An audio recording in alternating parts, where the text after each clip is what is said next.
Xi Jinping made a direct public statement on April 14, 2026, calling the United States naval blockade of Iranian ports dangerous and irresponsible, and warning that the international system must not regress to what he described as the law of the jungle. This was not a routine diplomatic comment. It was a deliberate intervention at the level of China's top leadership, delivered during a meeting in Beijing with the Crown Prince of Abu Dhabi. And the timing, the language, and the level at which it was delivered all tell us something specific about how Beijing is now reading the situation. Let me be precise about this. For several weeks prior to this statement, China's public position had been expressed primarily through its foreign ministry, that is, the standard channel. The language used in those statements had been cautious, measured, and consistent with China's usual diplomatic posture in external conflicts, calling for restraint, emphasizing dialogue, and avoiding direct confrontation with any specific actor. That pattern changed on April 14. Xi Jinping himself chose to speak, and he chose to do so in terms that directly criticized a specific action taken by the United States, the naval blockade of Iranian ports. He did not describe it in neutral language. He described it as dangerous. He described it as irresponsible. And he framed the issue not as a regional dispute, but as a question of whether the international system would operate under law or revert to power-based behavior. This is not what most people think it is.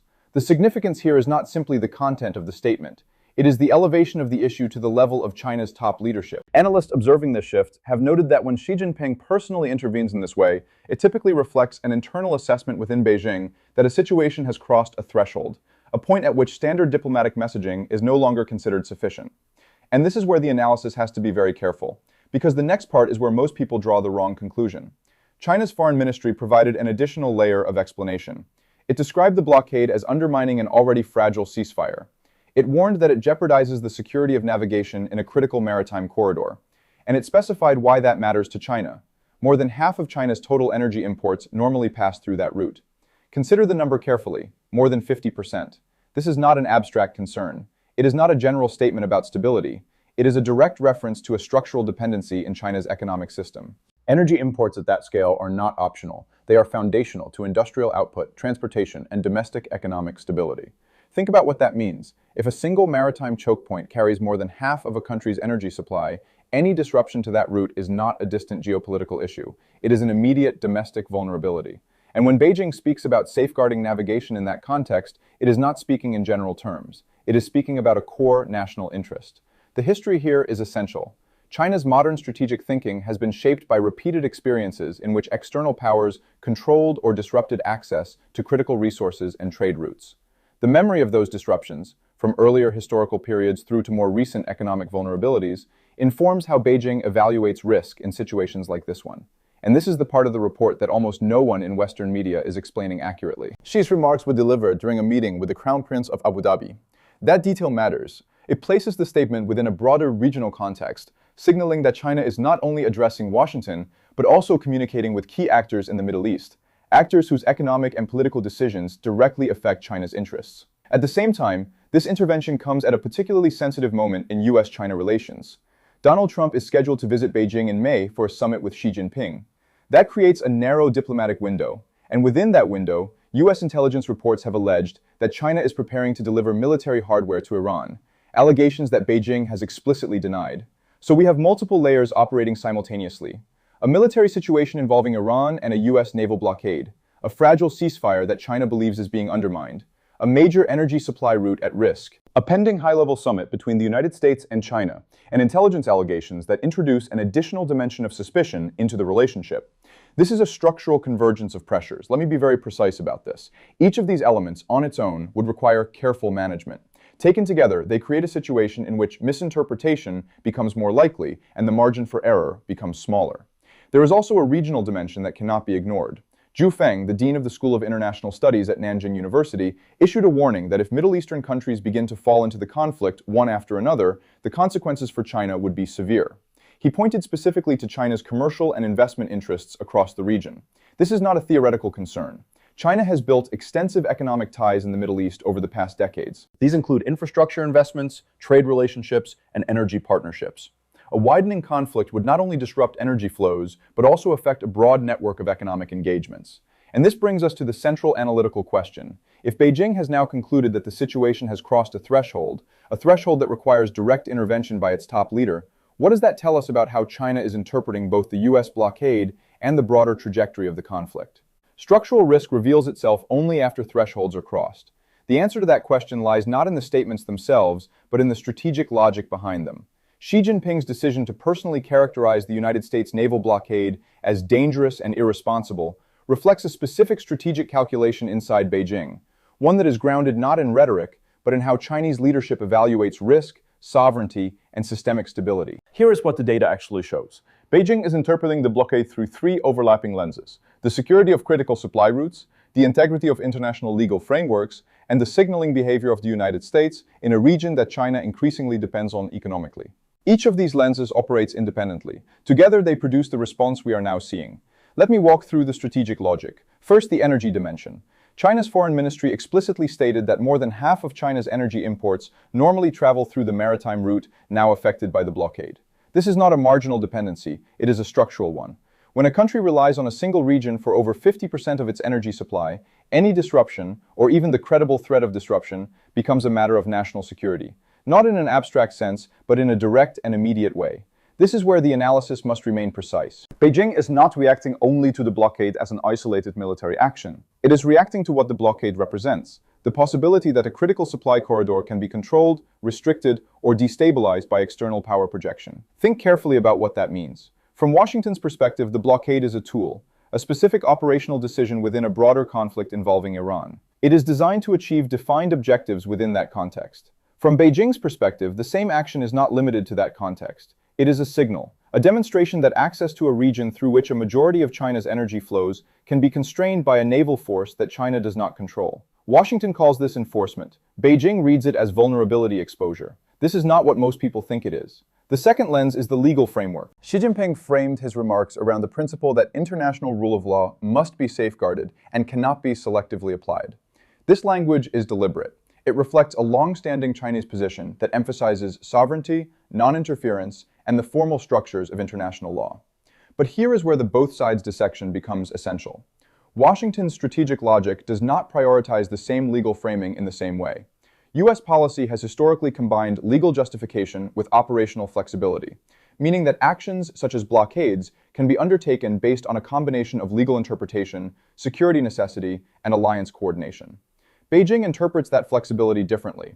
To Beijing, selective application of rules is not flexibility, it is inconsistency. And inconsistency in the application of international law introduces uncertainty, especially for a country that depends heavily on stable trade routes. So when Xi speaks about avoiding a law of the jungle, he is not making a rhetorical point. He is defining a system-level concern, that power, rather than agreed rules, could become the determining factor in access to critical infrastructure and resources. And this is where the analysis has to be very careful, because the next part is where most interpretations lose precision. The third lens is signaling. Xi Jinping did not deliver these remarks in isolation. He delivered them during a meeting with the Crown Prince of Abu Dhabi. That setting matters because it places China's message within a regional audience, not just a bilateral US-China context. This is a communication directed at multiple actors simultaneously. To the United States, it signals opposition to the blockade and concern about its implications. To Middle Eastern partners, it signals that China is attentive to the stability of the region and the security of shared economic interests. And to the broader international system, it signals that China is positioning itself as a defender of a rules-based framework, at least in the context of this specific issue. This layered communication is consistent with how Beijing operates in situations where its interests intersect with those of multiple actors. We have seen this exact dynamic before. In previous instances involving critical trade routes or regional instability, China has used high-level statements to signal concern without immediately altering its operational posture. The purpose is not escalation, the purpose is calibration, making its position clear while preserving room for maneuver. Now consider the timing. This intervention occurs weeks before a scheduled summit between Xi Jinping and Donald Trump in Beijing. At the same time, US intelligence reports are alleging that China is preparing to deliver military hardware to Iran, allegations that Beijing has denied. This creates a situation where both sides are entering a high-level diplomatic engagement under conditions of increased suspicion.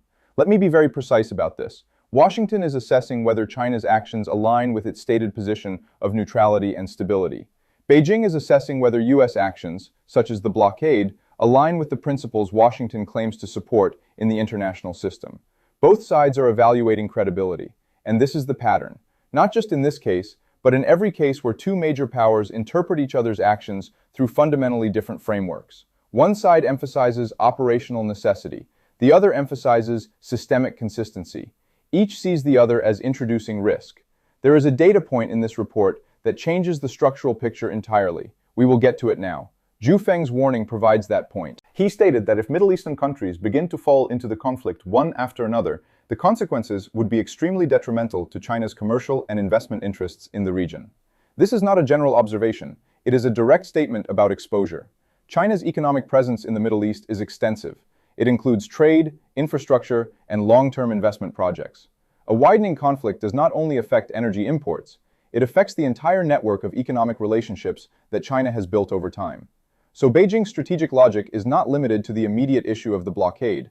It includes the risk of regional escalation and the cascading effects that would follow.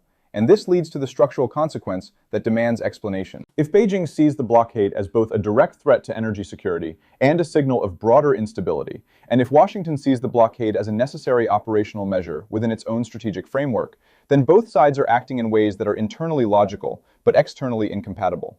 Miscalculation begins where logic fails to align. The question then is not whether each side has a rationale. The question is what happens when those rationales continue to operate without convergence. The evidence in this case leads to a very specific conclusion. Both Beijing and Washington are acting according to internally coherent strategic logics, but those logics are interacting in ways that reduce stability rather than reinforce it. This is a structural problem, not a situational one. Let me be precise about this. Xi Jinping's intervention signals that Beijing has identified the U.S. naval blockade not simply as a discrete military measure, but as part of a broader pattern that directly affects China's core interests: energy security, regional economic stability, and the predictability of international rules. At the same time, the United States is operating within its own framework, where the blockade is understood as a tool applied within the context of a conflict involving Iran, with its own objectives and constraints.